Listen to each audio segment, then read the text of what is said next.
Congress party Sonia Gandhi నాయకత్వంలో, రాహుల్ గాంధీ నాయకత్వంలో, ప్రియాంక గాంధీ నాయకత్వంలో, రేవంత్ రెడ్డి నాయకత్వంలో అనేక రకాల హామీలు ఇచ్చారు.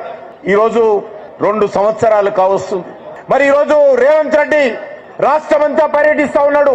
2 సంవత్సరాల విజయోత్సవ పాలన పేరు మీద తెలంగాణలోని ముఖ్యమైనటువంటి ప్రాంతాల్లో పర్యటిస్తా ఉన్నారు.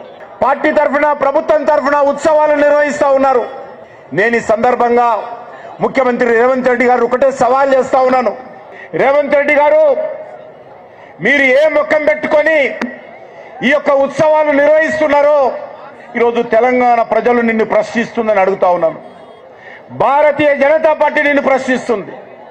మీరు ఇచ్చినటువంటి హామీలేంటి, మీరు అమలు చేసినటువంటి పరిస్థితి ఏందో మీరు ఈ సభలలో ఎందుకు చెప్పడం లేదు అడుగుతా ఉన్నాను.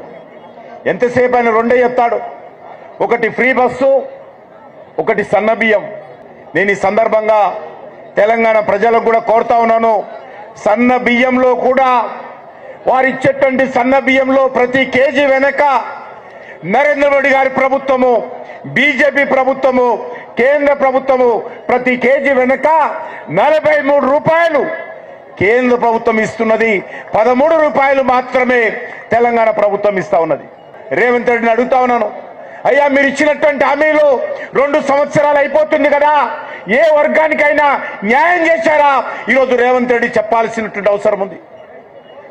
మీకు తెలంగాణ ప్రజల మీద విశ్వాసం ఉంటే, మీరు ఇచ్చినటువంటి గ్యారంటీలు అమలు చేశారనుకుంటే, ప్రజాస్వామ్యం మీద విశ్వాసం ఉంటే ఈరోజు తెలంగాణ ప్రజలకు ఖచ్చితంగా రేవంత్ రెడ్డి, రాహుల్ గాంధీ జవాబు చెప్పాల్సినటువంటి అవసరం ఉంది.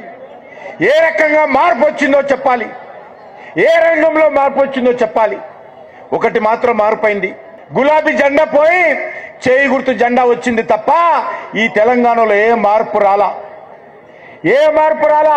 పరిపాలనలో మార్పు రాలా, దోపిడీలో మార్పు రాలా, అవినీతిలో మార్పు రాలా, ప్రజలకు ఇచ్చినటువంటి హామీలు అమలు చేయడంలో మార్పు రాలా, ఏ రంగంలో కూడా మార్పు రాలా. చివరకు పార్టీ ఫిరాయింపుల్లో కూడా మార్పు రాలేదు.